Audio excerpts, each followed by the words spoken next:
नाश्त्यात काहीतरी झटपट, टेस्टी आणि पोटभर हवंय, मग हा कांदा पराठा तुमच्यासाठीच आहे।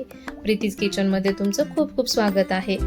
आज आपण बनवणार आहोत कांदा पराठा। चला सुरुवात करूया। त्यासाठी मी इथे 2 वाटी गव्हाचे पीठ घेतले आहे, पाव वाटी बेसन घेतलं आहे, थोडेसे मीठ घालू। आता हे सर्व मिक्स करून घेऊ। त्यानंतर यामध्ये थोडे थोडे पाणी घेऊन पीठ मळून घेऊ। बेसन घातल्याने कांदा पराठा छान खरपूस होतो आणि सॉफ्ट ही होतो। आता आपण जसे पराठ्याला पीठ मळून घेतो तसेच पीठ मळून घ्यायचे आहे। आता हे पीठ आपण 10 ते 15 मिनिटांसाठी बाजूला ठेवून देऊया। आता कांदा पराठा बनवतोय तर त्यासाठी मी इथे कांदा उभा बारीक चिरून घेतला आहे। त्यामध्ये 1 चमच लाल तिखट, पाव चमच हळद, पाव चमच जिरेपूड, पाव चमच गरम मसाला, काश्मीरी लाल तिखट थोडी घातली आहे, चवीनुसार मीठ घातले आहे।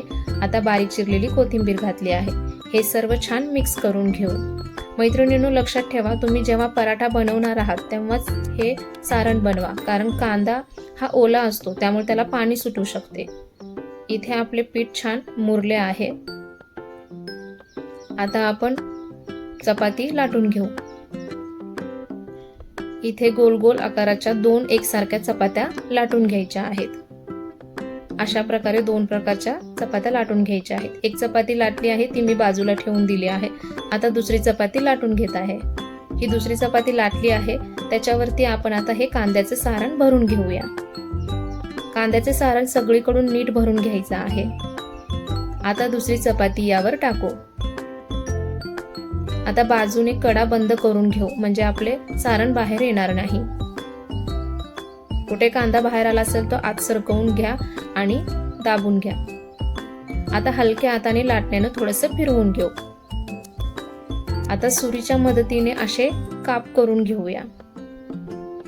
तुम्हाला जेवढा छोटा पराठा किंवा मोठा पराठा करायचा आहे त्या हिशोबाने तुम्ही हे कापून घ्या। मी इथे छोटे छोटे पराठे बनवणार आहे, त्यामुळे मी असे छोटे छोटे कापून घेतले आहे।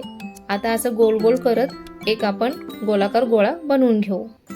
अशाच प्रकारे बाकीचेही आपण गोल गोल करून गोळे बनवून घेऊ। आता पोळपाटावरती भरपूर असे सुके पीठ टाकू आणि गोल गोल पराठा लाटून घेऊ। मी इथे छोटे छोटे पराठे करत आहे। आता यावरती आपण थोडेसे पांढरे तेल टाकू। याने पराठ्याला खूप छान चव येते आणि दिसताना पण पराठे खूप छान दिसतात। वरतून थोडीशी बारीक चिरलेली कोथिंबीर घालू आणि पराठा लाटून घेऊ। कांदा ओलसर असल्यामुळे पोळपाटाला लाटण्याला चिकटू शकते, त्यामुळे तुम्ही सुके पीठ हे जास्त वापरा। आता तवा गरम झाला आहे, त्यावरती तेल, तूप किंवा बटर काहीही घालून तुम्ही पराठा दोन्ही बाजूंनी भाजून घ्या। गॅस हा मीडियम ठेवायचा आहे आणि खरपूस असा पराठा भाजून घ्यायचा आहे। बघा किती छान पराठा तयार झाला आहे। मी आता अशाच प्रकारे बाकीचेही पराठे करून घेणार आहे। इथे आपले सर्व गरमागरम कांदा पराठा तयार आहेत। गरमागरम कांदा पराठा दही किंवा लोणच्या सोबत सर्व करा आणि आनंद घ्या।